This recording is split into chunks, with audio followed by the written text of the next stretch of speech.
Warning, this review has some really lame jokes in it, so viewer discretion is advised.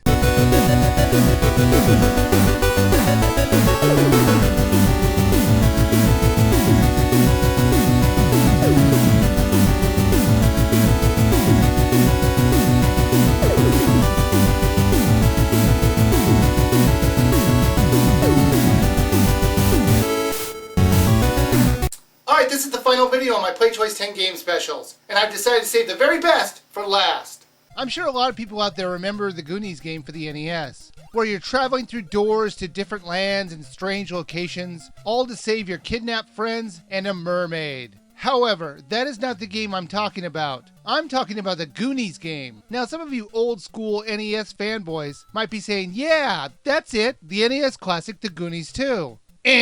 Sorry, you would be wrong there. There actually was a Goonies 1 for the NES, only it never came out in America. Does that make a lick of sense to anyone, seeing how it's a video game based on an American movie classic? There really is no explanation that I can find why it was never released to the American NES machines. My only guess is that the publishers thought it was too short on gameplay and people wouldn't want to buy it. They did think it would be fun enough to play in the American arcades, because the only place you could play the first Goonies game in America was the PlayChoice 10. Now talk about the ultimate tease! I remember loving this game when I got to play it. I remember begging for this game for my birthday, and my parents got it for me, but they got me Goonies 2 because we all thought it'd be the same game. I mean, why would the PlayChoice 10 show us a game that we could never own? Oh, you want this game? Here, you can have it. No! You'll get the more confusing sequel, and like it, America! I do remember being utterly confused playing this title the first time because I couldn't remember having to deal with a mermaid when I was originally playing it. Then I remember feeling cheated and angry. It took me some time to warm up to the Goonies 2, as it wasn't really a bad game, it just was a little bit confusing at times. But we'll get back to that one in a while. If you've never seen the Goonies movie before, what are you waiting for? It's fantastic. You know what? No. I'm going to stay here while you go watch it. Go! No, not going to do this review until you go watch it. Don't worry, I'll wait here. What? It's been like 10 minutes. Go back to the movie. Yes, I will stay here. Alright, now that you've done watching the movie, let's get back to the game. See, wasn't that worth it? But for those of you who just refuse to watch the movie, I will give you a little bit of a summary. It's basically about a group of kids who finds One-Eyed Willie's treasure map and uses it to find his ship with all the treasure inside. All the while, they're on the run from a family of bad people named the Fratellis. Goonies, the video game, is a faithful retelling of that story. All the major locations that you see in the movie are in this game, from the restaurant you start your adventure in, to the caves and waterfalls, and even One-Eyed Willie's pirate ship shows up in the very last level. A great part about this game has to be the music. For background music, it has a really good MIDI version of Cyndi Lauper's hit song, The Goonies Are Good Enough.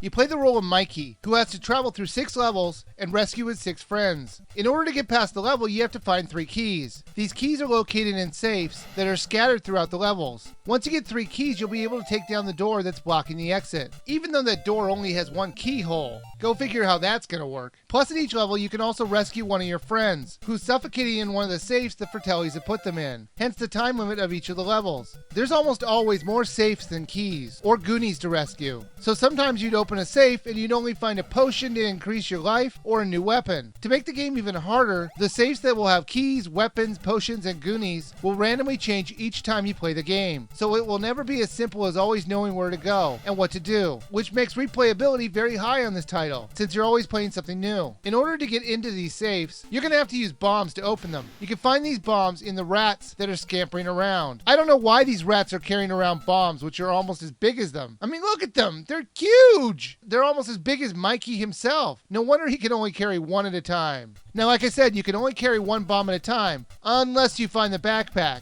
but more on that in a second. You place the bomb by a safe, and then you'll need to walk away from it, because it will instantly kill you, or almost anything it comes in contact with, while it's slowly exploding. So you go from level to level recreating the movie it's based on, all the while trying to fight off the Fratellis who are trying to stop you. To help you out, there are secret items you can collect. You can use them to not take damage from certain things, increase the amount of bombs you can carry, or even letting you warp ahead a level, if you can figure out how or where to use it. Hint: use the spring shoes in a place where you normally can't jump. Unfortunately, they're invisible until you make them visible by kicking underneath them. To find them, you just have to look for an area that doesn't really need to be there, and then just start kicking. Chances are you'll find something. Now, there are no regular continues, so it's 3 lives, then game over. There is, though, a secret continue, that if you were smart enough to read the instructions on the PlayChoice 10, you'd know what it was, since it flat out says how to do the secret continue. Reading. It's not just for nerds now.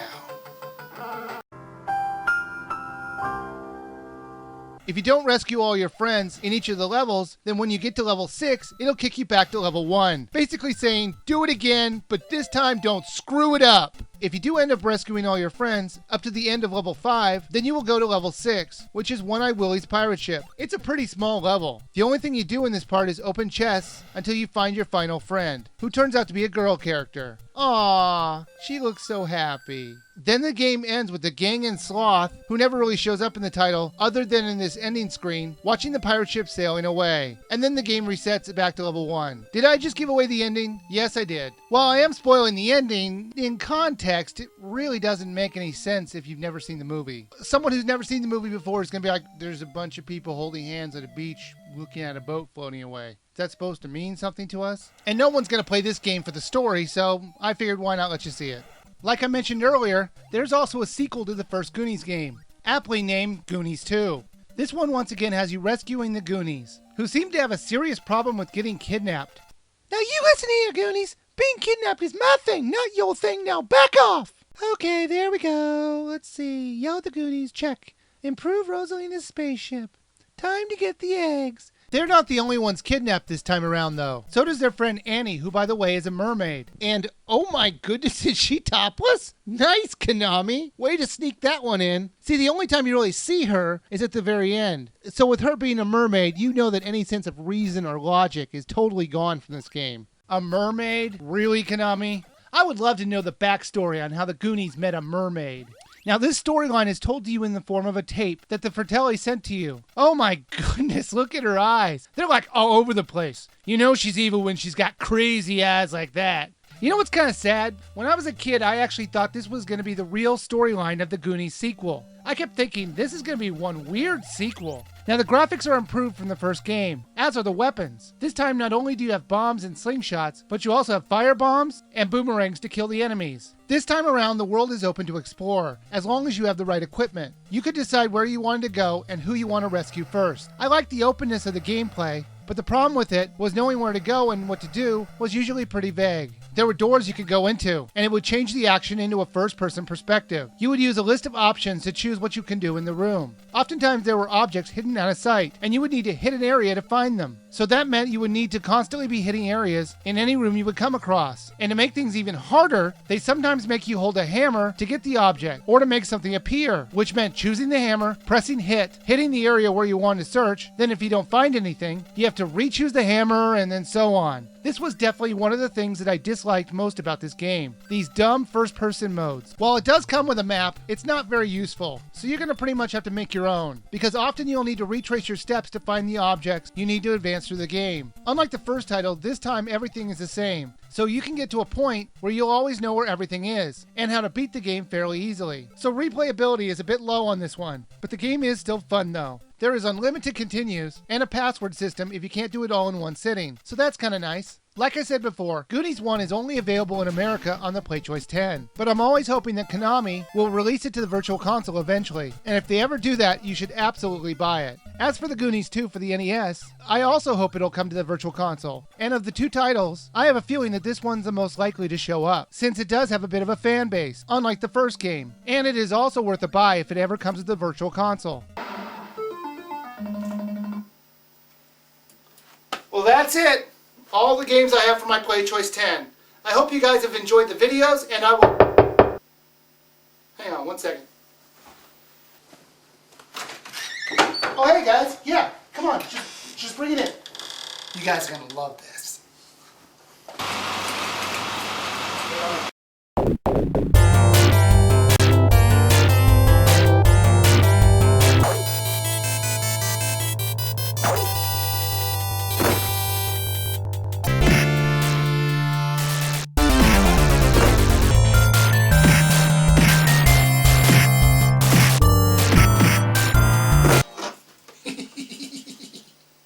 Yeah, I own this one too.